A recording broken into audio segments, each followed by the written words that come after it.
Salut à tous et bienvenue dans un nouvel épisode du Front Office. On se retrouve aujourd'hui pour continuer notre série des bilans de l'intersaison des différentes équipes. On avait fait lors du dernier épisode les Chiefs avec Jogactu, donc Johan du foot de A à Z. N'hésitez pas d'ailleurs à nous faire vos différents retours sur le format. Et aujourd'hui on continue, on fait le Super Bowl de l'an dernier, du coup de 2023, puisque là on accueille les Eagles aujourd'hui. D'abord je vais présenter du coup Doug. Salut Doug, comment tu vas? Salut l'équipe, salut Alex et salut à notre invité d'aujourd'hui, Victor. Et salut Victor. Et bonjour à tous, bonjour à toutes. Donc Victor de beaucoup d'endroits que beaucoup connaissent, que ceux qui sont là depuis un petit moment sur le front office et qui suivent un peu tous les formats, vous l'avez déjà vu sur une Game Zone, où c'était un bon moment, on avait bien aimé. Et puis Victor, si tu veux te présenter brièvement pour tout le monde qui nous écoute, c'est avec plaisir. Eh bien, oui, écoutez, donc comme tu disais, c'est vrai que je partage, enfin, je contribue en tout cas à partager le football américain sur plusieurs plateformes, bon, sur Touchdown Actu, qui est la plateforme principale que je pense beaucoup de gens connaissent, mais aussi, et c'est peut-être le plus important ici, puisqu'on parle des Eagles, on va dire que mon vrai bébé à moi, c'est le Fly Podcast Live, un bébé qui a 3 papas, hein. On est moderne, on est en 2024, on peut se permettre. Mais c'est vrai que donc on a avec Grégory Hacher et avec Loïc, on a un podcast qui parle des Eagles. Alors en saison toutes les semaines, en intersaison quand on peut. Et là notamment, forcément, vu la période, ça a été préparation et débrief de draft. Et on va avant la saison retourner un peu en accélération, mais c'est vrai qu'on fait souvent une grosse coupure au niveau du podcast live, tout simplement parce que on considère que on ne fait un podcast que si on a des choses à dire. On n'a pas un besoin de remplissage. Quand on a 32 équipes, il y a forcément des choses à dire. Quand il y a une seule équipe, parfois, il peut y avoir un mois et demi. Entre guillemets, vaut mieux avoir rien à dire, parce que pendant les camps, si tu as quelque chose à dire, en général, c'est qu'il y en a un qui est en prison ou qu'il y en a un qui s'est blessé. Donc, on va espérer que ce soit pas le cas. Mais voilà, c'est pour les Eagles, en tout cas, c'est le podcast principal en français. La prison, c'est pour les podcasts qui suivent les Raiders. C'est Donc, les Raiders, oui. c'est les Raiders, Tout un à peu fait. les Chiefs aussi, mais uniquement sur la partie receveur. Donc ça va, vous êtes vous êtes un peu tranquille pour l'instant. Donc voilà, donc c'est très cool. En tout cas, on est très content de t'avoir avec nous et on va pouvoir continuer. Effectivement, nous, on va essayer de parler de toutes les équipes cette intersaison et ça nous fait un beau projet. Donc merci d'avoir répondu à l'invitation. Pour le format, on va faire un retour un peu rapide sur la saison 2023 avec le peu que vous avez fait en 2024 aussi. Euh, un match et demi, quoi. À peu près. Euh, Ah, on attaque direct. non, mais Oh, il peut. C'était une fin de saison, on va y revenir, mais historiquement catastrophique. c'est ça. Donc du coup, une partie sur 2023, rapide, et ensuite on va attaquer ce qui nous intéresse avec une overview rapide de l'off-season et les besoins et attentes. Et ensuite Free Agency Draft, donc le même format que la dernière fois. Et à la fin, on voit si tout est comblé. Et est-ce qu'on fait mieux en 2024 qu'en 2023? Ce sera la question à poser. On l'a pas posé avec les Chiefs parce que c'est compliqué de vouloir faire mieux qu'en 2024, enfin qu'en 2023. Et voilà, donc là on va pouvoir avancer de cette manière-là. Pour la saison 2023, vous avez fini en 11-6, ce qui était, là vu que j'ai tous les bilans l'un à côté de l'autre, c'était le même que les Chiefs, et pourtant la saison c'est fini d'une manière totalement différente, puisque vous avez perdu au premier tour contre les Bucks, lors d'un match assez étonnant. On ne s'attendait pas nécessairement à ce que vous perdiez face aux Bucks. Alors là c'est bien, c'est qu'on a du coup un représentant des Bucks en Doug, et un représentant des Eagles en Victor. Comment est-ce que vous avez vécu, vous, ce match? Enfin, Doug, si tu as envie de parler un peu, parce que je connais ton amour pour, euh, pour, les, pour les Eagles, amour avec des grands guillemets. Et donc, toi, comment est-ce que tu as vécu ce match-là en tant que fan des Bucks? Rapidement, après, on laissera un peu la main à Victor sur la saison et ce match-là aussi.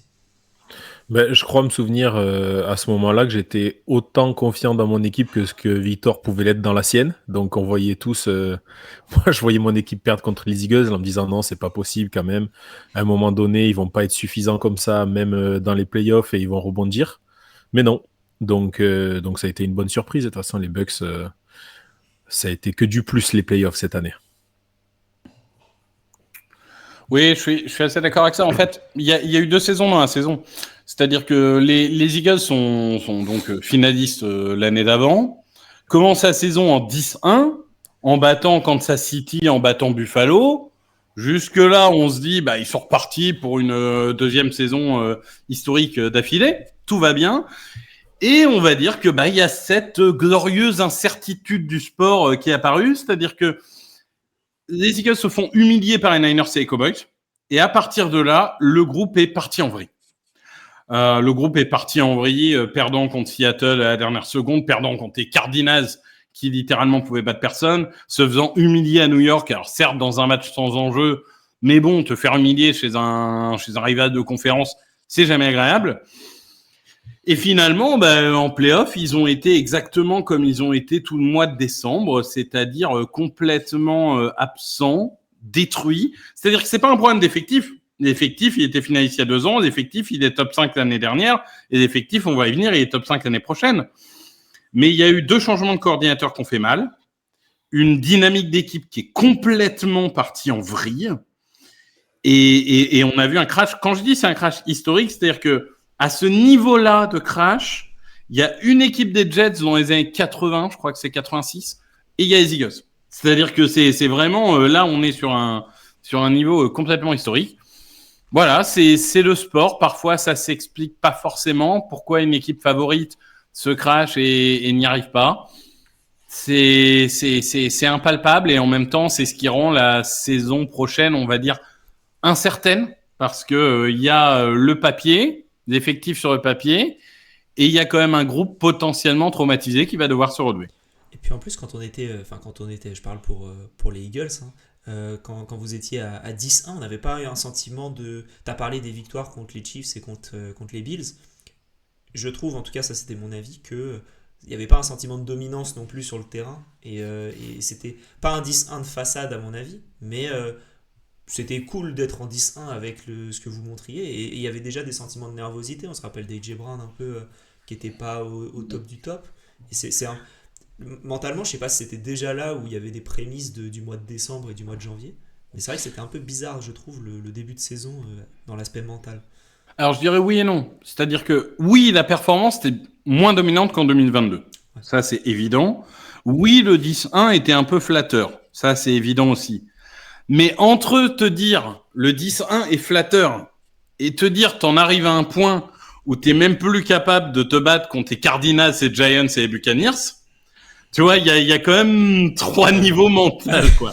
C'est-à-dire te dire que t'es pas aussi dominant et que tu peux pas rivaliser les yeux dans les yeux avec les Niners et les Cowboys, pourquoi pas? Te dire que t'es même incapable de battre les pires équipes de la ligue, là, ça devient très inquiétant, quoi. Totalement d'accord.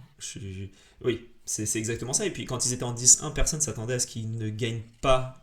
Déjà, la conférence, on avait un peu du mal parce que les Niners avaient eu leur petit passage à vide. Les Cowboys, on les connaît. Donc tu te disais qu'il y avait moyen de faire quelque chose. Et au final, tu prends quoi? Tu prends la 5e place. Et c'est ce qui t'amène sur le terrain des Bucks, qui n'était pas non plus le pire match à jouer. Hein. Quand on regardait la NFC Sud, on se disait pas nécessairement que ça pouvait encore être, je sais plus si c'était les Falcons, les Saints, c'était vraiment, ça se battait un peu pour cette place là et tu te disais bon, je suis 5e, ok, je vais jouer les Bucks, ça devrait le faire. Et puis au final, écoute, moi dans mes souvenirs, on a toujours perdu contre les Bucks en playoff, hein. Je me souviens de la finale de conférence alors je sais jamais, ça doit être 2003 ou 2004, donc où on se fait littéralement éclater. On a aussi la première année de Jalen Hurts, si je ne dis pas de bêtises. Donc c'est 2002, j'ai vérifié. Ouais, oui, c'est l'année du titre forcément, parce que c'est l'année où ils battent les Raiders derrière. Et après, voilà, la première année de Jalen Hurts, on perd face aux Bucks. Là, c'était un peu plus logique, c'était les Bucks de Brady, etc. Enfin, c'était moins surprenant. Et puis là, maintenant, écoute, ça fait, c'est la définition même d'une bête noire. Voilà. C'est ça. Donc tu veux rajouter quelque chose? Rajouter quelque chose, moi, ce qui m'a vraiment choqué avec cette fin de saison, et c'est ce que j'avais dit quand on avait fait déjà les bilans ensemble, Alex, on avait fait les Eagles, et c'est ce qui devait être hyper frustrant pour toi, Victor, c'est moi, j'avais vraiment l'impression de voir des joueurs suffisants sur le terrain, et ça, pour moi, c'est insupportable dans le sport de haut niveau, d'avoir des mecs suffisants qui se pensent, qui se sont vus peut-être un petit peu trop beaux, justement, grâce à ce 10-1, et derrière, ça explose, quoi, et les égos sont très, très mal gérés en interne. Non, on a l'impression d'un bateau un petit peu mutin, avec personne pour remettre de l'ordre, quoi. Ouais, et en conclusion, je dirais que bon, il y a le côté coaching. On va y revenir de toute façon quand on va parler de la saison à venir. Et puis, ce qui était un peu surprenant, c'est que si tu veux, ces dernières années, quand le groupe commençait à tanguer un peu, t'avais toujours des Jason Kelce, des Brandon Graham, etc., qui foutaient des baffes à tout le monde, et puis ça se remettait dans le rang. Et là, t'as l'impression que même eux, ils n'ont pas été capables de foutre des baffes à tout le monde. Et ça, c'est un peu plus inquiétant, on va dire. Yes. Du coup, on a fait ce petit parcours de 2023. Je propose qu'on fasse un petit point sur, on va dire, on est en février.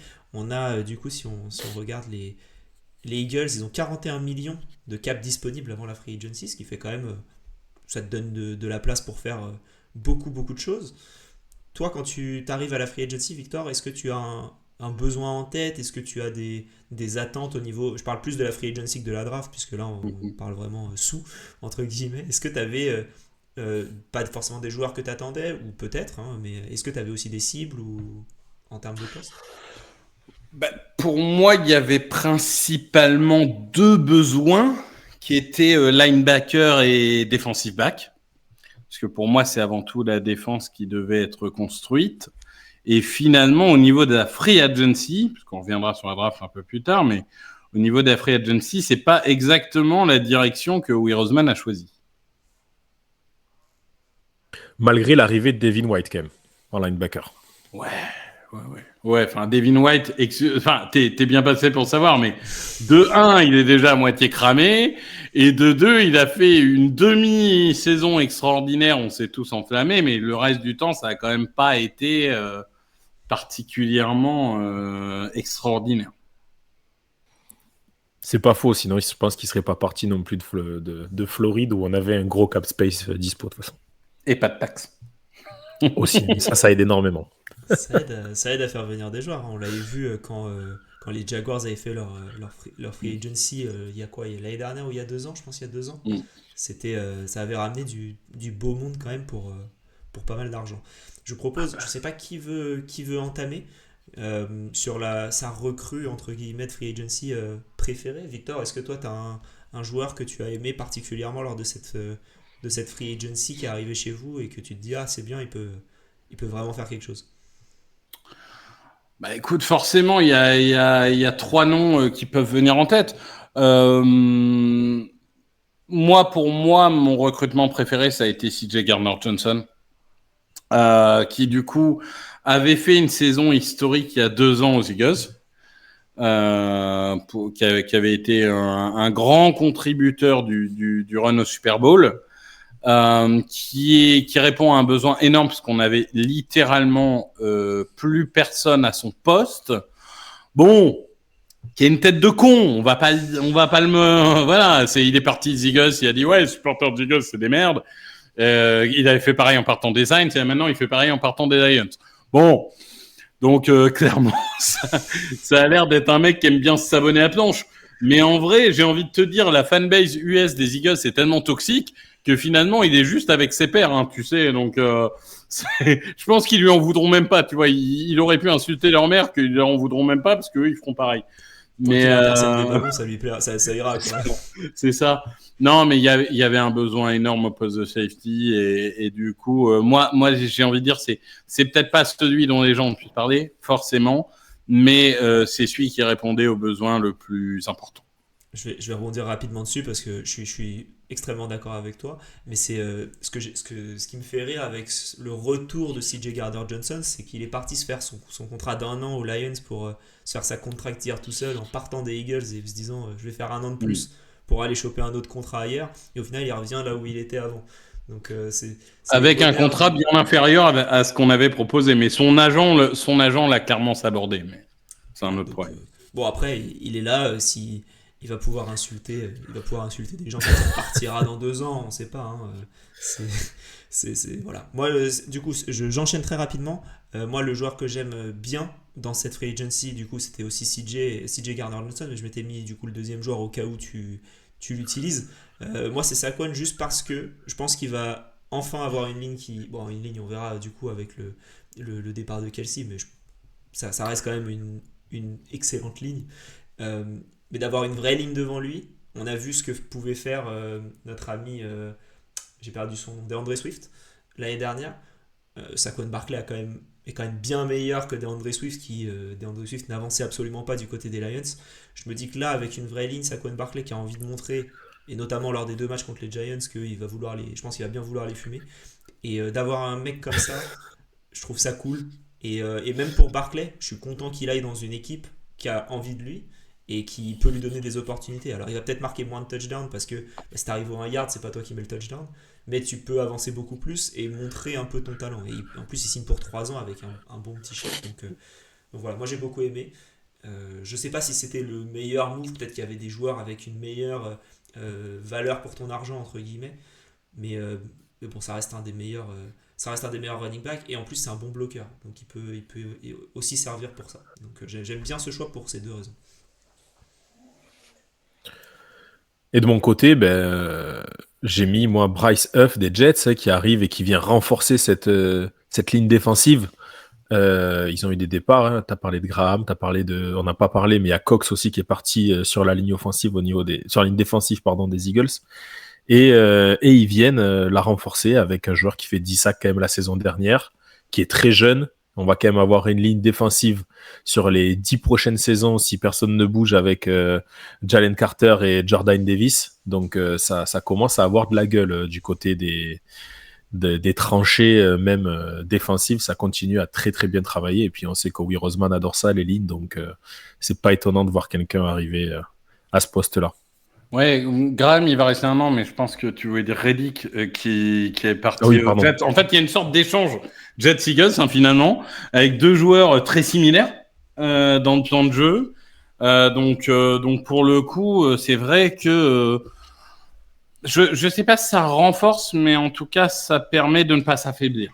Ce qui est déjà une bonne chose avec un joueur prometteur. Donc non, je suis assez d'accord que de toute façon, c'est les 3 recrues qui ont, entre guillemets, fait le plus parler.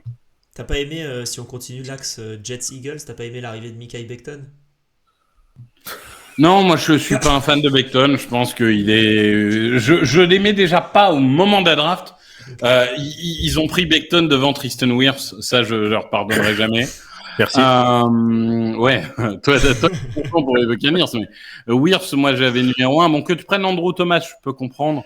Que tu prennes Jedrick Wills ou Mekhi Becton, ça me surprenait beaucoup plus. Mais écoute, ça fait partie toujours de ces fantasmes de ouais, le big man, il va jouer à droite, machin.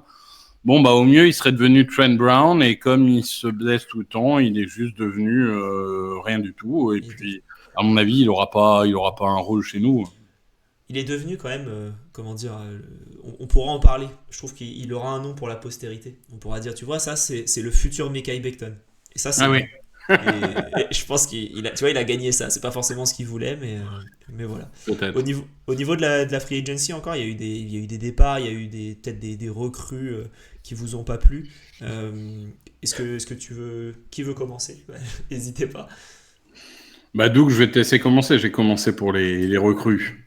Allez, du coup, moi, c'est un départ, mais c'est une retraite, hein, mais c'est Jason Kelsey. Pour moi, remplacer un joueur comme ça, c'est impossible. Ça sera un des plus grands centres qu'a connu cette ligue et il va laisser vraiment un grand vide dans cette ligne offensive. Je sais, tu l'évoquais chez TDA, mais apparemment, vous avez déjà prévu l'après Jason Kelsey l'année dernière en prenant un centre. Donc, c'est pour ça que cette année, ça a été adressé qu'au dernier choix de votre draft. Et qu'il n'y a eu personne qui est arrivé au niveau de la free agency à ce poste-là. Mais voilà, quoi qu'il arrive, remplacer un joueur comme ça, c'est impossible. Et encore plus quand on connaît la domination de la ligne offensive avec le touche-push, etc.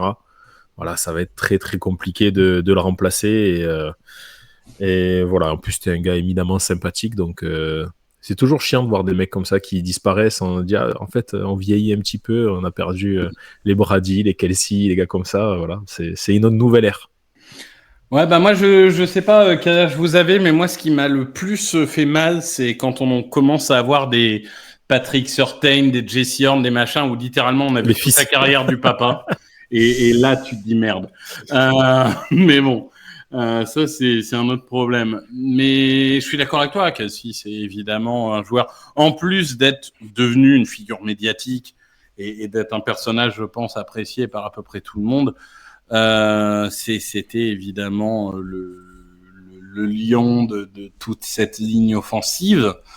Alors en effet, on a recruté Cam Jurgens en 2022. En 2022, il n'a pas joué, puisque les Eagles ne font pas jouer les rookies, sauf exception, mais il faut que ça soit exceptionnel. En 2023, il a joué en tant que garde pour lui donner du temps de jeu et de l'expérience sur le terrain. Et là, il va très probablement être placé à son poste de prédiction, qui est le poste de centre. Hein. C'est le poste qu'il jouait à Nebraska. Donc pour le coup, comme d'habitude, j'ai envie de dire, Howie a plutôt bien prévu les choses. Et moi, je vais parler du départ de Fletcher Cox, qui est l'autre légende, entre guillemets, qui s'en va. Là, pareil, c'est sur les 2 dernières années, tu avais pris Jordan Davis, enfin 2022-2023, tu avais pris Jordan Davis et Jalen Carter. Donc là encore, tu as quand même prévu ce départ. Et théoriquement, il n'est pas censé trop t'affecter. Mais Fletcher Cox, en fait, c'est marrant, parce que souvent on parle de la saison de trop pour les joueurs. Et en fait, Fletcher Cox, en 2020, on est en 2024. Donc en 2022, il fait une saison cramée, totalement cramée. Tout le monde dit c'est la saison de trop, il aurait dû prendre sa retraite, etc. Il dit je reviens pour 1 an. Tout le monde dit ah mais pourquoi tu reviens, faut que tu t'arrêtes, etc. Et finalement, il a fait une incroyable dernière saison. Où il a extrêmement contribué. Donc, il part en plus sur une très bonne note. Tant mieux pour lui. Et là encore, ça restera quand même un leader à remplacer, même si le leader vocal est et a toujours été Brandon Graham. Ça reste un leader à remplacer. Ouais, moi de mon côté, je vais rester sur la défense. Enfin, j'ai 2 choix, encore une fois. Hein. Je me suis dit, je prendrai ce qui reste, mais il reste les 2. Le premier que j'ai envie de mentionner, moi, c'est Hassan Reddick, que j'aime beaucoup dans cette défense et qui avait fait, je crois, sur. Tiens, attends, j'ai les stats sous les yeux. Sur les 2 dernières saisons, il fait 27 sacs Et notamment. 11. On Il a fait fait 11 l'année dernière, non? 11 l'année dernière et 16 la saison d'avant. Donc c'est un joueur qui, je trouve, amène quand même un super impact. Il avait aussi 5 force fumble l'année dernière. Enfin, il avait été dans la course pour joueur défensif de l'année. 2 fois Pro Bowler chez vous, pour ce que vaut le Pro Bowl. Voilà, il part aux Jets, hein, puisque évidemment, tout le monde part aux Jets. Et dommage, on va dire, parce que bon, après, effectivement, on parlait, il y a beaucoup de remplacements qui sont prévus. Il y a eu numériquement, il y a eu du monde qui le remplace. On pourra en parler plus tard. Mais voilà, je suis un peu déçu parce que j'aime bien ce joueur et j'aime un peu moins les Jets. Donc, du coup, le voir là-bas, moi étant fan des Dolphins, le voir jouer 2 fois contre lui, ça m'ennuie un petit peu, on va dire. On sait financièrement cet échange Bryce Huff Hassan Reddick, ça donne quoi ils sont gagnants les Eagles dans l'affaire? En fait, le truc, c'est qu'Hassan Reddick, il avait signé un contrat qui était finalement assez faible, puisqu'il avait signé 3 ans pour 45 millions de dollars à l'époque. Bon, faut dire, il a eu un début de carrière un peu compliqué. Et là, du coup, il est dans sa dernière année de contrat. Donc, en fait, ce que tout le monde pense, c'est qu'il va probablement signer un nouveau contrat avant même le début de la saison, qui risque d'être bien plus élevé que ce que Bryce Huff a signé. Voilà. Donc auquel cas, c'est intéressant. C'est peut-être, comment dire, financièrement parlant, et puis, est-ce que Bryce Huff est plus jeune? Alors attends, je cherche. Ah, il a 25 ans. Ah, Ouais, Bryce oui, Huff est plus jeune. oui, Ouais. bien sûr. Ouais. Je cherchais l'âge exact que je n'avais pas trouvé. Voilà, c'est ça, 26.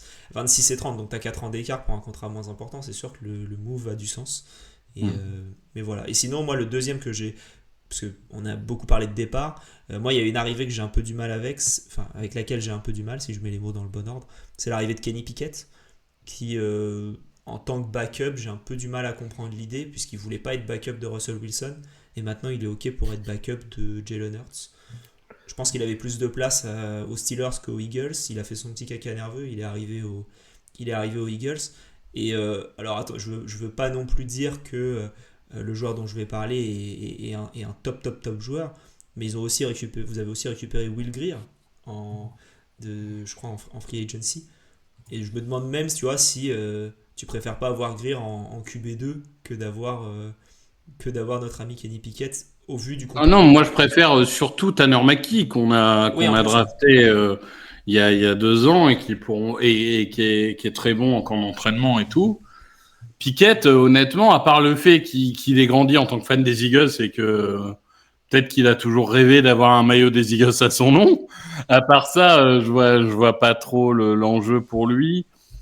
Après, honnêtement, on n'a pas payé grand-chose et c'est pas très grave. Mais je suis d'accord que pour le joueur, en soi, ça fait pas grand-chose. Disons que à minima, contrairement à Mariota qu'on a eu l'année dernière, il est encore jeune, donc modable, donc tu peux te dire, je peux essayer d'en faire un backup correct. Je sais pas, mais je suis comme toi, je suis un peu sceptique. Ok, bon. Bah voilà un peu. Est-ce qu'il y a un autre joueur dont on n'a pas parlé en free agency ou dont tu as envie de parler, peut-être Victor ou Doug? Non, moi, je pense qu'on a globalement fait le tour sur les joueurs impactants. Voilà, et si vous avez envie d'écouter un bilan un peu plus poussé de l'off-season, n'hésitez pas, des Eagles, à peu près au même moment où on sortira l'épisode, je pense que sur Fly Eagles. On a déjà fait la Free Agency il y a un moment, et là on va faire la draft qui sera du coup sûrement, sauf accident de planning, déjà disponible quand cet épisode sortira en effet. Voilà, donc n'hésitez pas, et puis Victor, au pire tu nous enverras le lien et on pourra le mettre en description on pourra le mettre en description de l'épisode, on essaiera d'y penser. On va passer du coup à la draft. Ça te fera une petite preview, toi Victor, et un petit entraînement pour ton épisode qui arrive. Et on va faire du coup rapidement tous les picks, et ensuite chacun pourra dire un pick qu'il a aimé et un pick qu'il n'a pas aimé. Donc au premier tour, vous avez récupéré Quinion Mitchell, le cornerback de Toledo. Ensuite Cooper DeJean au deuxième tour, cornerback également. Jalix Hunt au troisième tour, un defensive end. Will Shipley, un running back au quatrième tour. Enias Smith, qui fait très nom de personnage dans Harry Potter, un receveur au cinquième tour. Jeremiah Trotter, le linebacker de Clemson au cinquième tour. Trevor Keegan, offensive guard de Michigan au cinquième tour également. Johnny Wilson, receveur de Florida State au sixième tour. Et Dylan McMahon, un center, North Carolina State, au sixième tour également. Donc voilà un peu la draft qui a été, je trouve, des avis que j'ai vus très très très appréciés. Et Doug, je crois que tu es d'accord avec ça.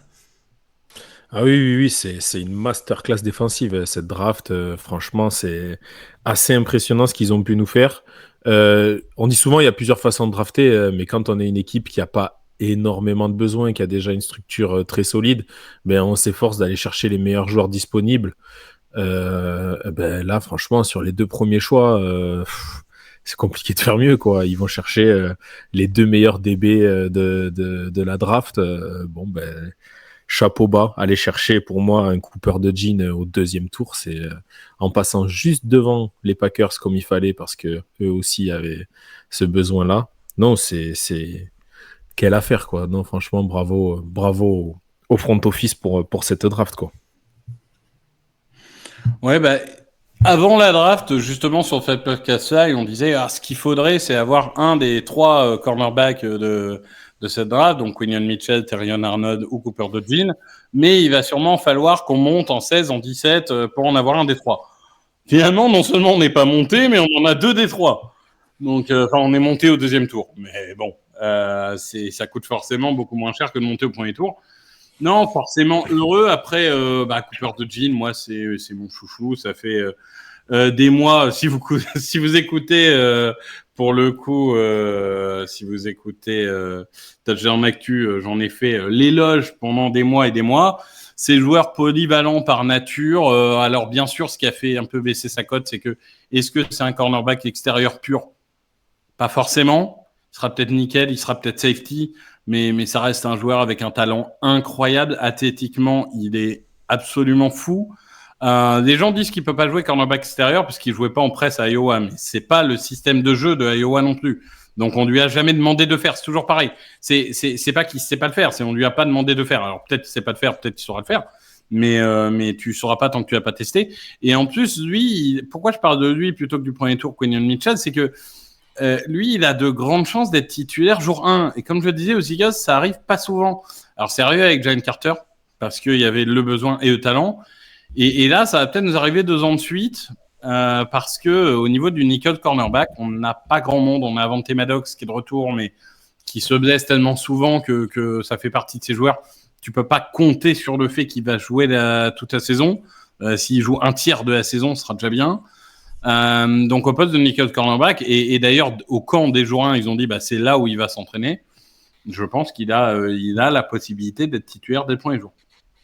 Ok, du coup tu vois beaucoup plus par rapport à, pour qu'on comprenne un peu, par rapport au profil, du coup, il y a plus de chances que ce soit lui par rapport aux besoins du coup des Eagles, plutôt que ce soit Mitchell.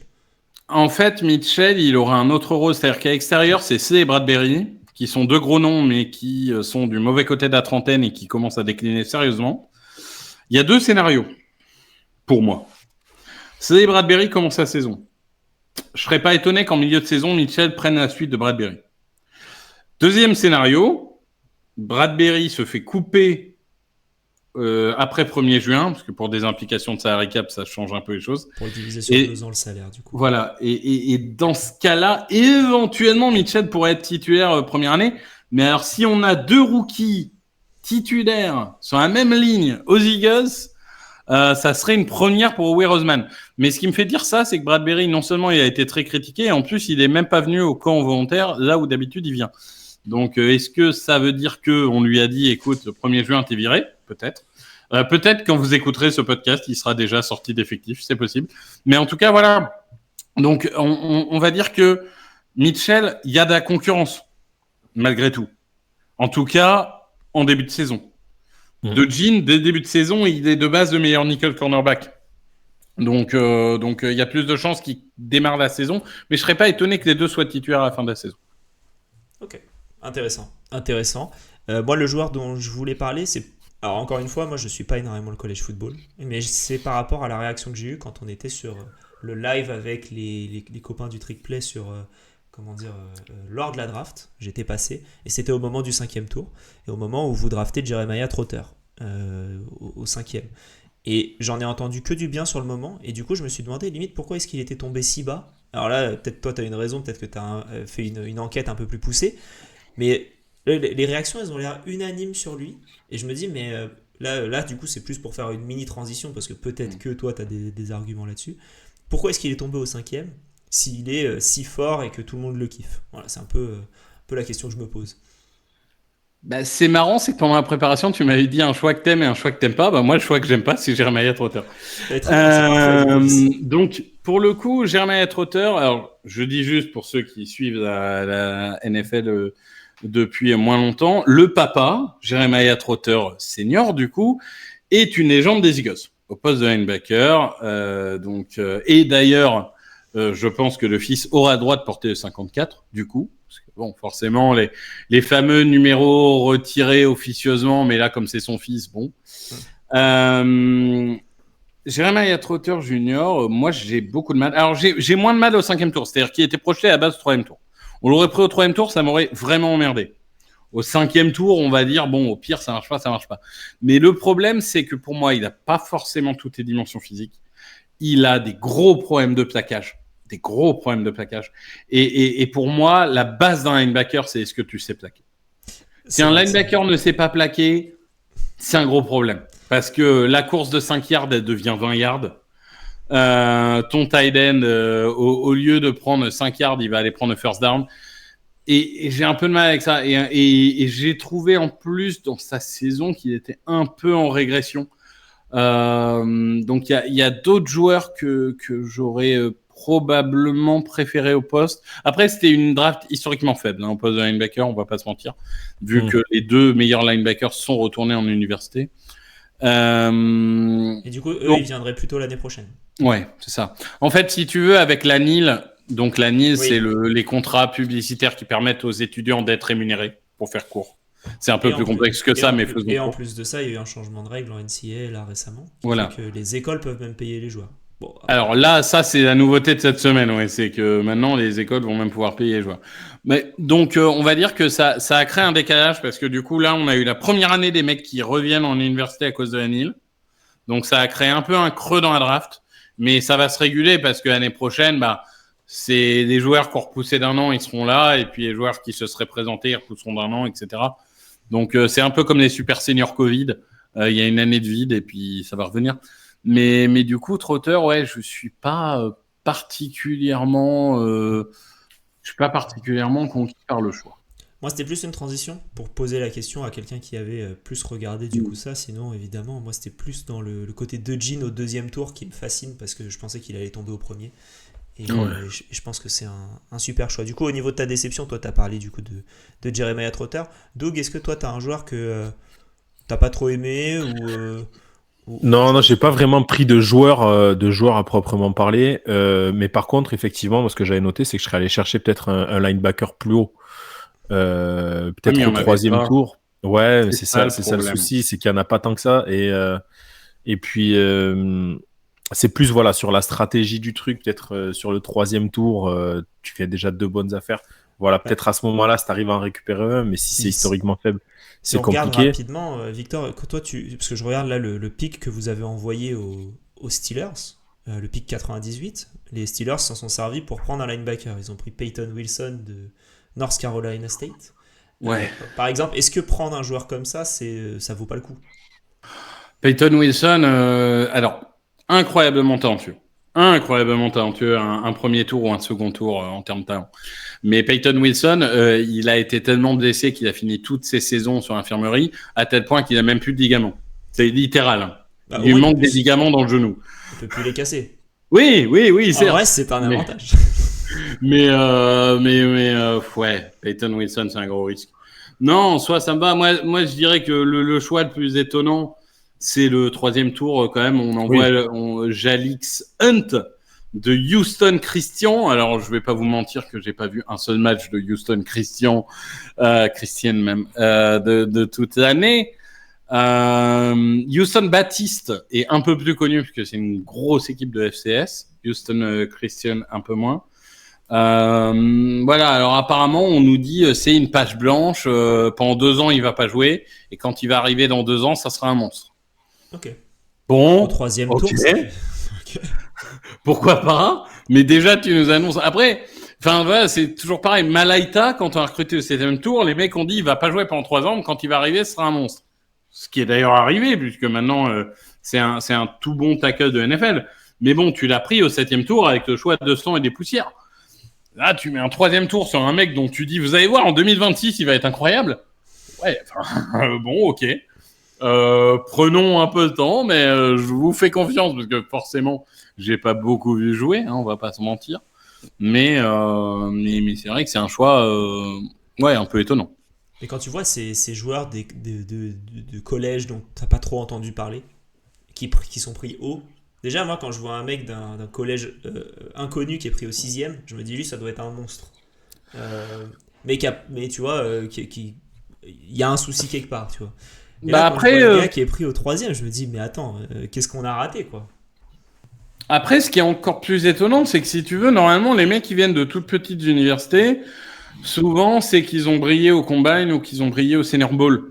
Je me souviens notamment de Quinn Miners, qui est un 3e tour des Broncos, qui est un homme de ligne intérieur, qui venait de Wisconsin Whitewater, en 3e division, mais le mec, il avait brillé au Senior Bowl, donc voilà, on s'était tous enflammés sur lui, et du coup, quand à la fin, ça arrive, bon oui, les gens étaient étonnés de voir Wisconsin Whitewater, mais bon, tu te dis, voilà, on a vu le nom. Là, c'est clair que quasiment personne n'avait vu le nom, et ce qui est quand même incroyable, c'est qu'apparemment, ils étaient motivés puisque Roseman avait même appelé Jeremiah en plein live, parce que Jeremiah, donc le reporter numéro 1 d'NFL Network, qui est un ancien salarié des Eagles, et il lui a dit, tu peux arrêter de parler de ce mec, s'il te plaît, le temps qu'on draft, tu en parleras après.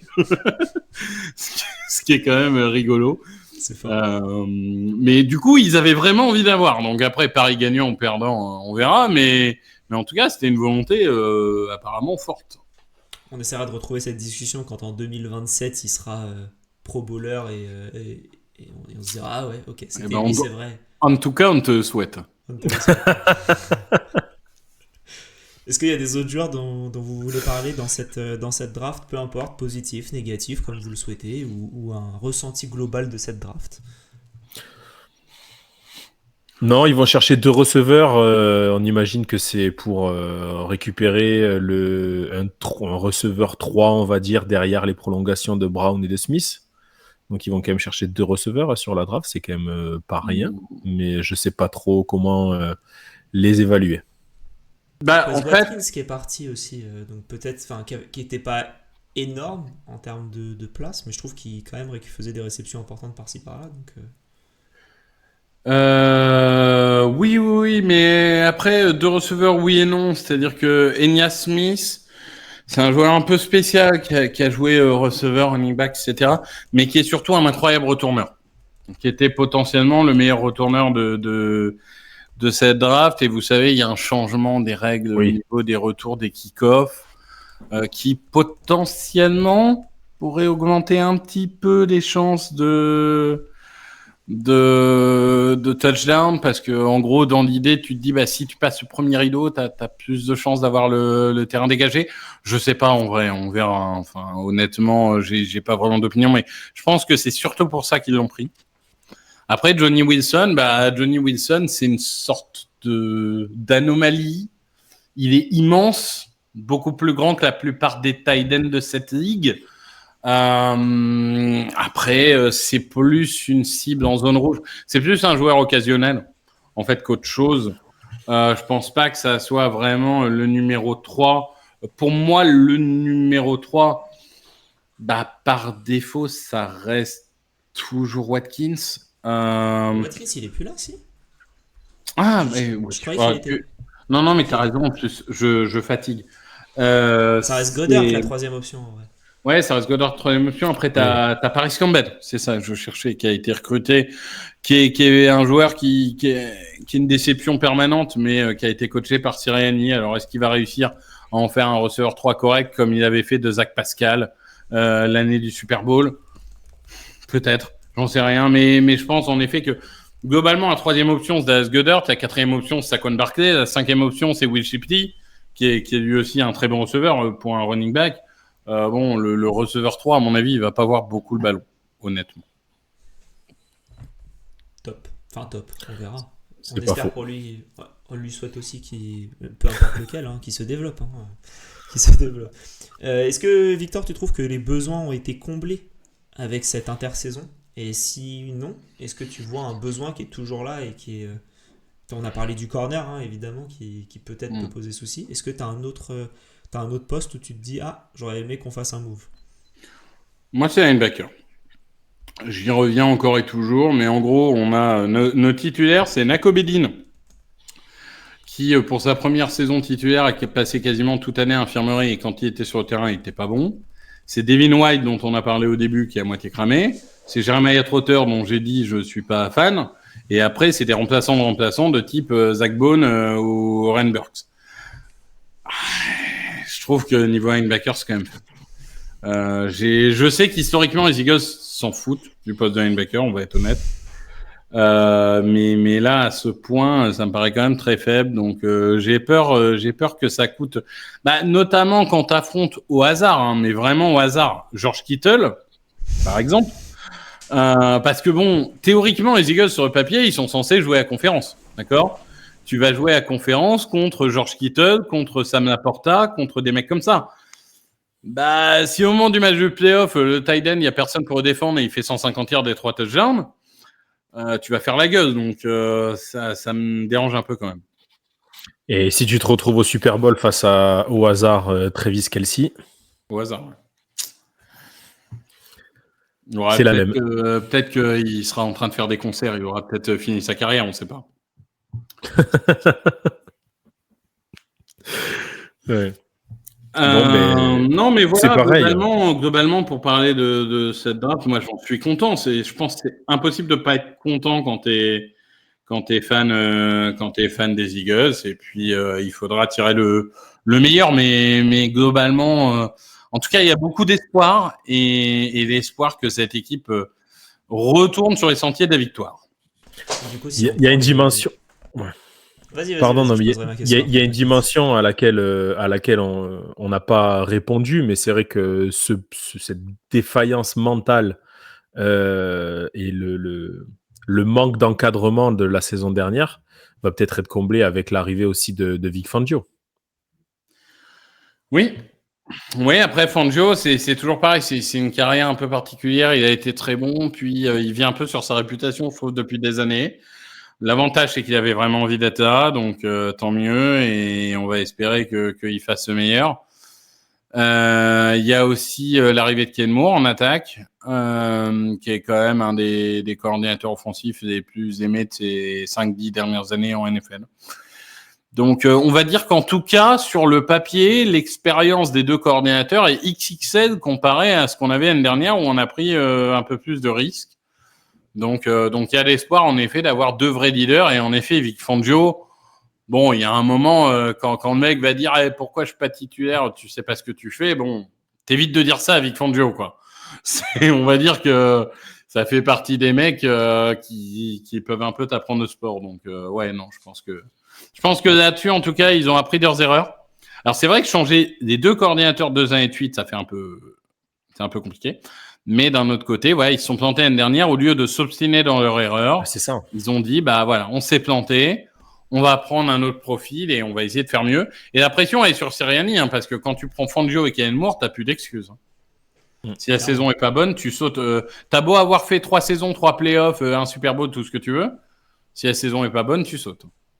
Ouais, et puis surtout si tu continues sur la même lancée du coup que la fin de saison dernière et que tu fais toujours rien avec des changements, avec des joueurs qui s'améliorent évidemment et tu as toujours une top équipe, c'est vrai que la dynamique sera un peu négative. Victor, tu nous dis en général que pour les Eagles, il faut juger 2 ans après. Comment tu jugerais la draft de 2022 du coup? Parce qu'on va pas juger celle-là, on va juger... On va juger la draft de 2022. Bah écoute, 2022, moi Jordan Davis, j'étais pas fan et je suis toujours pas fan. Je trouve que c'est un joueur très impactant, mais le problème de Jordan Davis, c'est que c'est l'endurance en fait. C'est qu'en milieu de saison, il a commencé à décliner, il s'est jamais repris. Donc à voir si physiquement ça tient. Au deuxième tour, c'était Cam Jurgens. Bah écoute, bonne saison en tant que garde. Là, il va avoir beaucoup de pression à remplacer Kelsey en centre, mais pour l'instant, très positif. Nako Bedin, bah, j'en ai parlé. Sa première vraie saison titulaire, c'était 2023, il était tout en blessé. Donc, à lui de. Nako Bedin, c'est un parcours un peu différent parce que c'était un projeté premier tour qui part au 3e tour parce qu'on dit que ses genoux sont en mousse, etc. Là, finalement, c'est pas les genoux, c'est le pied qui s'est cassé 2 fois. Donc à voir, mais il y a quand même un potentiel. Donc, peut-être qu'avec toute une préparation, ça ira mieux. Et après, c'était Kyron Johnson et Grant Calcaterra, bon, qui étaient des 6e tours. On va dire que 2022, il n'y avait pas tellement de choix. Mais malgré tout, Davis Jurgens, c'est pas une catastrophe. Et en 2021, Smith Dickerson, bah, c'est très bon. Donc pour l'instant, ces dernières années, ça va bien. Dickerson qui a re-signé d'ailleurs cette année. Exactement. Ça fait une bonne nouvelle, ça, c'est bien. Il y a aussi Jake Elliott qui a re-signé. Ça fait un bon kicker que vous gardez et qui est franchement Exactement. pour le prix, j'ai trouvé ça friendly pour vous. Qu'on avait recruté en mode il était sur le practice squad des Bengals et on savait pas qui prendre et ils ont pris la liste des practice squads, ils ont dit bon lui il a pas l'air trop mauvais, on va le prendre, on sait jamais. C'est les kickers de toute façon, c'est souvent ça. C'est une loterie totale. Les mecs qui te disent ouais, j'avais prévu que tel kicker machin, rien du tout. En général, les kickers c'est au bon bonheur à chance. C'était Janikowski qui avait été drafté au premier tour, je crois. Premier tour, ouais. Les Riders, ils avaient fait kicker au premier tour, Janikowski, et l'année d'après, punter au 2e tour avec Letchler. Ouais, c'est ça. Mais tu sais, des paradoxalement, ils ont fait 2 super carrières, hein, pour le coup. Ils ont bien vu. Ils auraient peut-être pu attendre un peu. C'est toujours. Tu sais, on dirait quand tu commences des fantaisies et que tu prends peu importe le poste parce que tu te dis tiens ça c'est la meilleure défense, je la veux absolument. Ouais, c'est ça. Et tu comprends pas trop l'intérêt alors que tu aurais pu l'avoir bien plus tard. Mais ouais, ok, bah cool. Comment est-ce que tu vois la saison prochaine du coup? Est-ce que tu as des aspirations de Super Bowl à nouveau? ou est-ce que tu vises un peu plus bas cette année? Écoute, je veux retrouver une équipe je veux retrouver une équipe qui a le niveau du papier en fait. Donc une qualification en play-off qui est censée être facile. Un titre de division puisqu'on est à division maudite et que les Cowboys ont gagné l'année dernière. Hein, parce que pour ceux qui n'ont pas le contexte, j'avais fait un tweet là-dessus.